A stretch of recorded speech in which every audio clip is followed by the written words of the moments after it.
Hello, welcome back to HardReset.Info channel. In front of me I have OPPO Reno15 Pro device. In this video I want to show you how to use 200 megapixels main camera mode.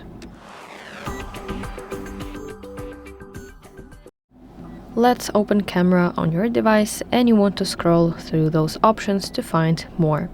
Now from this menu you want to select high resolution, and when you are in this mode, at the top you can see that it says 50 megapixels, but if you try to tap on it, it might change to 200. But if I grab my phone and I point it at something, you can see that it changes automatically to 200 megapixels. So all you want to do is hold your phone steady and tap this blue button, circle button, to take a picture.